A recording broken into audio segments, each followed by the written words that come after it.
Sejak Perang Dunia II, khususnya setelah globalisasi, di mana negara semakin bergantung dengan negara lainnya, kalkulasi akan terjadinya perang berdarah semakin sulit dibayangkan.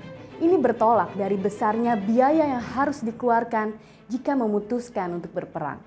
Perang Dunia II misalnya, menghabiskan biaya sebesar 4,1 triliun US dollar atau sekitar 60,8 kuadriliun rupiah dan merenggut 85 juta jiwa.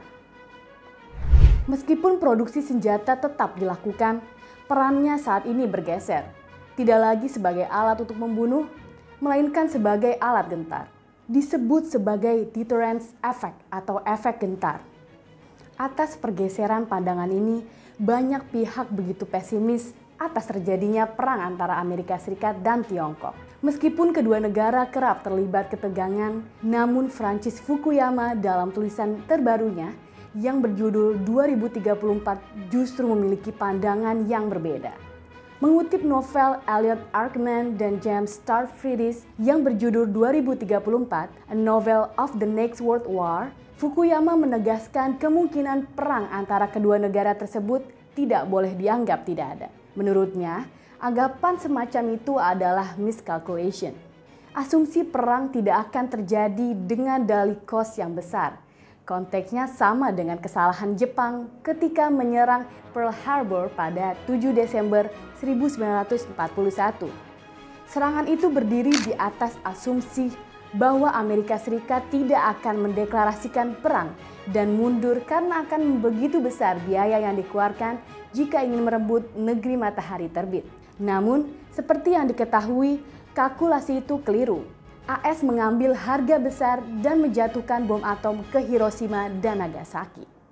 Meskipun Fukuyama menegaskan kebijakan politik luar negeri AS adalah mencegah perang dengan Tiongkok, namun kemungkinan perang tidak boleh dihilangkan.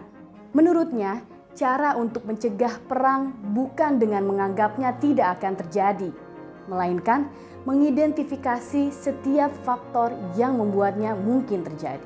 Lalu, seperti apa kondisi ini berefek pada Indonesia? Sebelum kita mulai, pesan sponsor dulu ya. Pinter Politik baru saja merilis beberapa seri e-book yang berisi kumpulan tulisan. Sudah ada Membaca Politik Jokowi, Membaca Politik Luhut, dan Jalan Politik Prabowo. Dan buat yang bertanya-tanya, buku fisiknya juga sudah ada.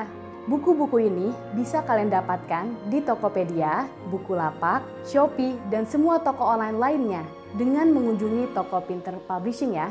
Link selengkapnya juga bisa kalian cek di kolom deskripsi. Back to the video, mari kita mulai.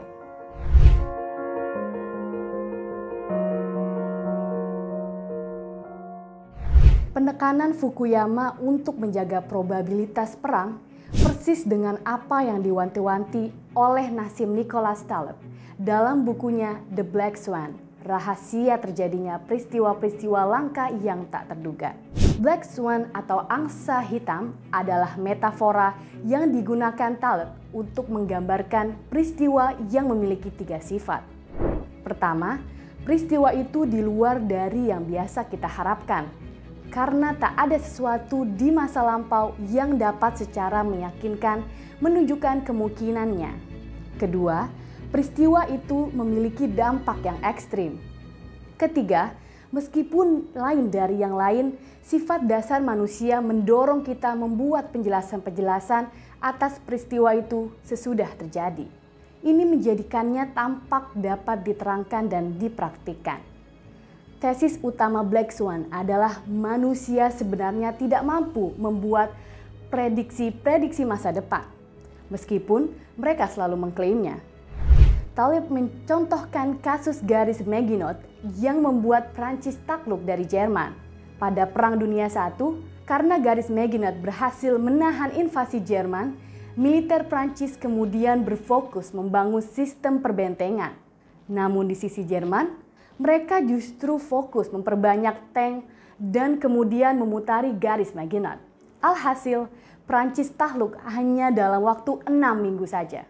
Contoh ini juga disebutkan Jared Diamond dalam bukunya Collapse, Runtuhnya Peradaban-Peradaban Dunia. Persis dengan penjelasan Taleb, Jared menyebut orang-orang Prancis terperangkap dalam pengalamannya karena sebelumnya garis Maginot berhasil menahan Jerman. Mereka menjadikan pengalaman tersebut sebagai tumpuan dalam memprediksi masa depan dan menilainya pasti terjadi. Ini yang membuat mereka menghilangkan kemungkinan lainnya dan fokus pada garis Maginot. Persoalan ini sama dengan kesalahan kalkulasi Jepang ketika menilai AS tidak akan mengambil risiko besar menyeberangi Laut Pasifik untuk menyerang balik. Jepang terperangkap dalam prediksinya.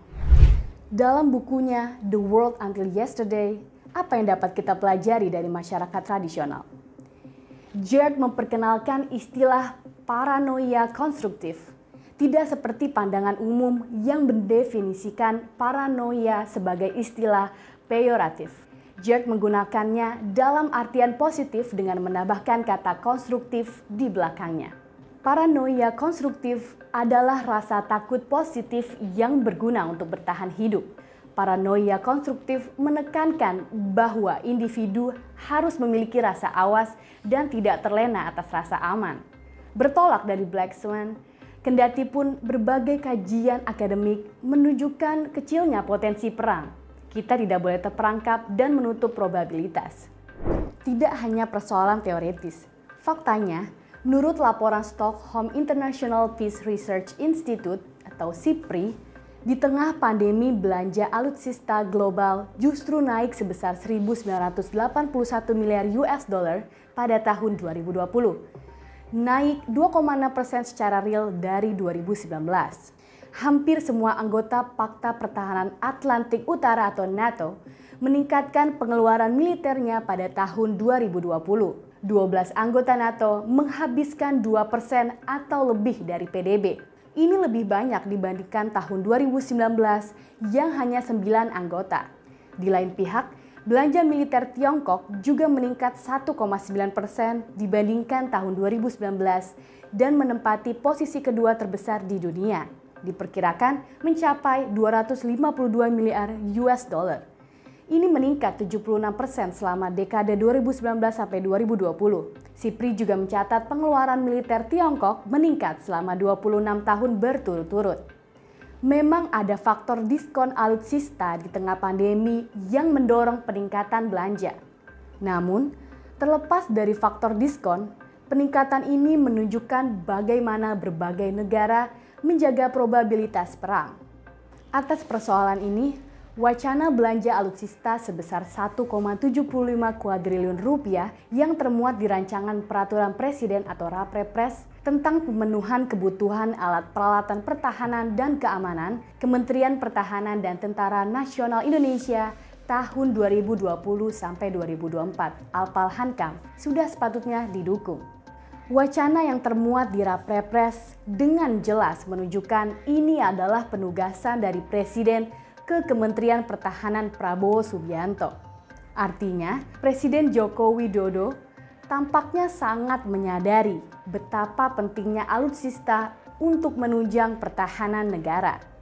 Dan juga tentunya untuk meningkatkan pengaruh dan daya tawar ketika melakukan diplomasi. Pada akhirnya, seperti yang disebutkan oleh Fukuyama, menjaga tidak terjadinya perang bukan dengan menganggapnya tidak akan terjadi, melainkan mengidentifikasi setiap faktor yang membuatnya mungkin. Nah, lalu bagaimana menurut kalian? Mungkin gak sih perang antara AS dan Tiongkok bisa terjadi? Berikan pendapatmu. Terima kasih telah menyaksikan video ini. Ini adalah Horizon yang berangkat dari tulisan in-depth di pinterpolitik.com. Jika kalian punya saran dan masukan di konten-konten selanjutnya, jangan lupa untuk tinggalkan di kolom komentar di bawah ini ya.